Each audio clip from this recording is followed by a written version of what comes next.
Hello viewers, স্বাগত জানাচ্ছি cooking স্টুডিওর আরেকটি পর্ব দেখার জন্য।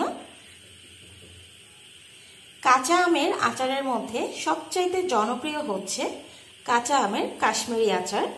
আর আজকে আমি আপনাদেরকে কি করে কাঁচা আমের কাশ্মীরি আচার তৈরি করতে হয় সেটাই দেখাবো। তাহলে চলুন দেখে নিই কাঁচা আমের কাশ্মীরি আচার তৈরি করতে আমাদের কি কি ইনগ্রেডিয়েন্টস লাগছে। কাঁচা আম নিয়েছি 300 গ্রাম। আমগুলোকে আমি লম্বা লম্বা করে কেটে নিয়েছি। সাধারণত ফ্রেঞ্চ ফ্রাইয়ের জন্য আলুগুলো যেভাবে কাটা হয় অনেকটা সেরকম করে কেটে নিয়েছি। 1 কাপ চিনি নিয়েছি আর হাফ কাপ ভিনেগার নিয়েছি। আর নিয়েছি আদাগুলোকে আমি স্লাইস করে কেটে নিয়েছি। এখানে আমি 1/3 কাপ আদা নিয়েছি।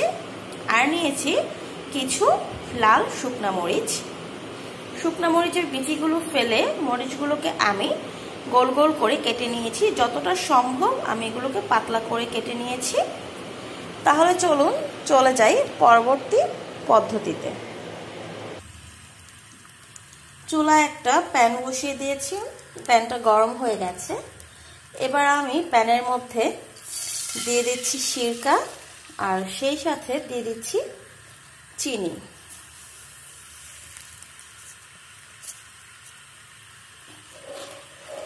এবার সিরকার সাথে নেড়ে চেড়ে চিনিটাকে গলিয়ে নেব।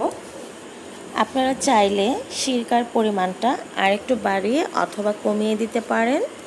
আর যারা মিষ্টি একটু বেশি পছন্দ করেন তারা চিনির পরিমাণও একটু বাড়িয়ে দিতে পারেন। আর যারা একটু মিষ্টিটা কম পছন্দ করেন তারা চিনিটা একটু কম দেবেন। তবে সাধারণত কাশ্মীরি আচারটা একটু মিষ্টি হয়ে থাকে। আমার চিনিটা গলে গেছে। এবার আমি দিয়ে দিচ্ছি আমগুলো।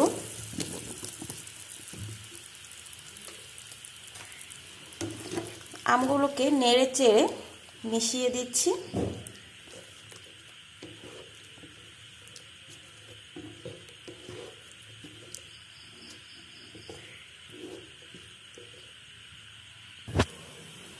আমগুলোকে নেড়ে চেড়ে আমি মিশিয়ে দিয়েছি। এবার আমি চুলাটাকে মিডিয়াম টু লোতে করে দিয়েছি। আর মিডিয়াম টু লোতে রেখেই আমটাকে আমি একটু সেদ্ধ করে নেব। আর এই অবস্থায় আমটাকে খুব বেশি নাড়াচাড়া করার কোনো প্রয়োজন নেই।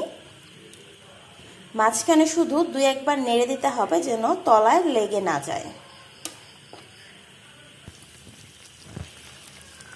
প্রায় 7-8 মিনিট পর আমটা এরকম হবে, হালকা সেদ্ধ।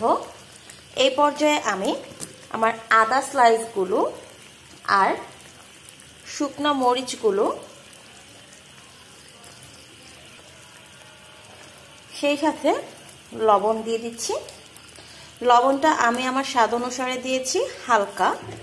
আপনারাও মিষ্টিতে লবণটা আপনাদের স্বাদ অনুসারে দেবেন। এবার নেড়ে চেড়ে একটু মিশিয়ে দিচ্ছি।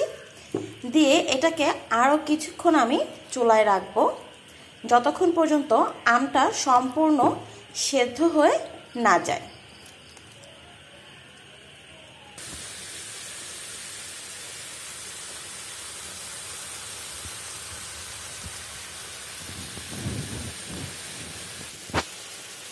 প্রায় আরও 10 মিনিট পর আমটা পুরোপুরি সেদ্ধ হয়ে গেছে।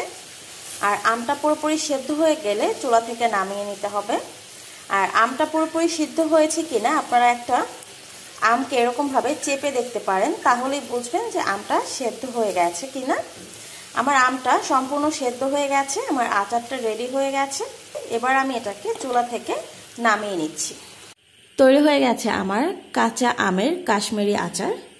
আপনারা এই আচারটা বয়ামে ভরে প্রায় 1 থেকে 1.5 বছরের মতো খেতে পারবেন।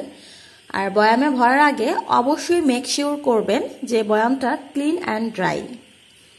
আমি আশা করছি আমার আজকের ভিডিওটি আপনাদের ভালো লেগেছে। আর যদি ভালো লেগে থাকে তাহলে অবশ্যই লাইক অ্যান্ড শেয়ার করবেন।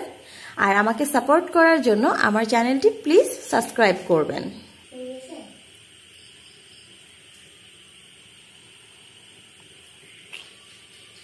আজকে এই পর্যন্তই। সবাই ভালো থাকবেন। আল্লাহ হাফেজ।